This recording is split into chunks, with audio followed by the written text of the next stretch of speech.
Harihi Om Shri Gurubhyo Namaha. These shlokas are recorded by separating the stanza word by word for easy learning. Please share your feedback in the comment. Kindly subscribe and share to others. Om Namo Bhagavate Vasudevaya. Om Namo Narayanaya. Dashakam 54 describes the story of arrival of Kaliya, who was a giant, a poisonous snake, to Yamuna River. Kaliya's venom tainted the Yamuna River, making it deadly for any living creature to approach. This also describes how Krishna brought back the life of Gopas and cattle after drinking the poisonous water. Narayaneeyam தசகம் 54 யமுனை நதிக்கு வந்த பெரிய விஷப்பாம்பு காளியன் பற்றி கூறுகிறது. காளியனின் விஷம் யமுனை நதியை நஞ்சாக்கி உயிர் வாழும் எந்த உயிரினத்திற்கும் அருகே செல்ல முடியாததாக்கியது.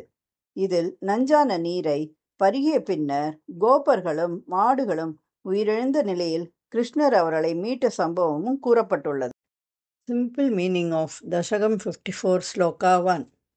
Long ago, the sage named Saubhari, who was eager to save you, remained submerged in the waters of Kalindi for 12 years, performing tapas. He became attached to the fish who kept sporting there. Once he saw Garuda right in front of his eyes. தசகம் 54 ஸ்லோகம் 1 எளிய அர்த்தம். நீண்ட காலங்களுக்கு முன்பு சௌபரி என்னும் முனிவர் உம்மை சேவிக்க ஆவலுடன் காளிந்தியின் நீரில் 12 ஆண்டுகள் மூழ்கியபடி தவம் செய்தார். அங்கு விளையாடிய மீன்களுடன் அவருக்கு ஒரு பற்றுதல் தோன்றியது. ஒருமுறை அவர் கண் முன்னே கருடன் தோன்றினார். ஸ்ரீமன் நாராயணியம் தசகம் 54 ஸ்லோகா 1. த்வத் சேவ உத்கஹ த்வத் சேவ உத்கஹ த்வத் சேவோத்கஹ த்வத் சேவோத்கஹ த்வத் சேவோத்கஹ சௌபரிஹி நாம சௌபரிஹி நாம சௌபரிர் நாம சௌபரிர் நாம சௌபரிர் நாம பூர்வம் பூர்வம் பூர்வம் த்வத் சேவோத்கஹ சௌபரிர் நாம பூர்வம் த்வத் சேவோத்கஹ சௌபரிர் நாம பூர்வம் த்வத் சேவோத்கஹ சௌபரிர் நாம பூர்வம். காலிந்தி அந்தஹ காலிந்தி அந்தஹ காலிந்த்யந்தஹ காலிந்த்யந்தஹ காலிந்த்யந்தஹ த்வாதச ஆப்தம் தபஸ்யன் த்வாதச ஆப்தம் தபஸ்யன் த்வாதசாப்தம் தபஸ்யன் த்வாதசாப்தம் தபஸ்யன் த்வாதசாப்தம் தபஸ்யன். காலிந்த்யந்தர் த்வாதசாப்தம் தபஸ்யன் காலிந்த்யந்தர் த்வாதசாப்தம் தபஸ்யன் காலிந்த்யந்தர் த்வாதசாப்தம் தபஸ்யன். த்வத் சேவோத்கஹ சௌபரிர் நாம பூர்வம் காலிந்த்யந்தர் த்வாதசாப்தம் தபஸ்யன் த்வத் சேவோத்கஹ சௌபரிர் நாம பூர்வம் காலிந்த்யந்தர் த்வாதசாப்தம் தபஸ்யன் த்வத் சேவோத்கஹ சௌபரிர் நாம பூர்வம் காலிந்த்யந்தர் த்வாதசாப்தம் தபஸ்யன் த்வத் சேவோத்கஹ சௌபரிர் நாம பூர்வம் காலிந்த்யந்தர் த்வாதசாப்தம் தபஸ்யன்.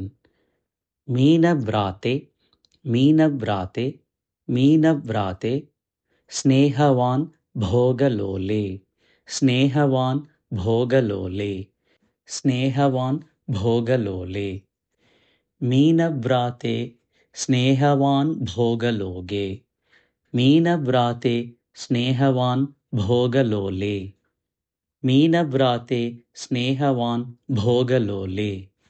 தார்க்ஷ்யம் தார்க்ஷ்யம் தார்க்ஷ்யம் சாக்ஷாத் ஐக்ஷத அக்ரே சாக்ஷாத் ஐக்ஷத அக்ரே சாக்ஷாதைக்ஷதாக்ரே साक्षादैक्षताग्रे साक्षादैक्षताग्रे कदाचित् कदाचित् कदाचित् तार्क्ष्यं साक्षादैक्षताग्रे कदाचित् तार्क्ष्यं साक्षादैक्षताग्रे कदाचित् तार्क्ष्यं साक्षादैक्षताग्रे कदाचित् मीनव्राते स्नेहवान् भोगलोले तार्क्ष्यं साक्षादैक्षताग्रे कदाचित् मीनव्राते स्नेहवान् भोगलोले तार्क्ष्यं साक्षादैक्षताग्रे कदाचित्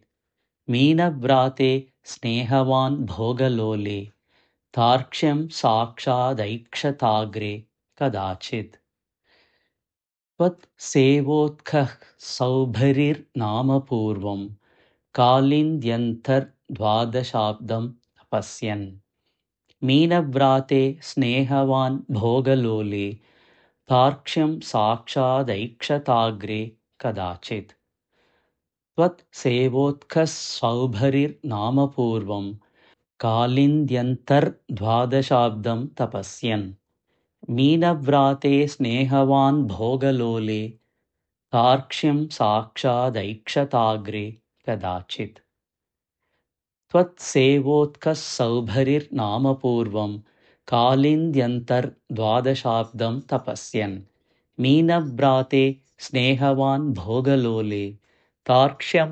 साक्षादैक्षताग्रे कदाचित् त्वत्सेवोत्कः सौभरिर्नामपूर्वं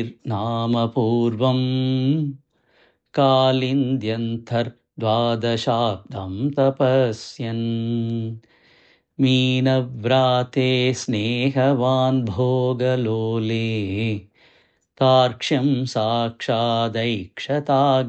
कदाचित् त्वत्सेवोत्कः सौभरिर्नामपूर्वं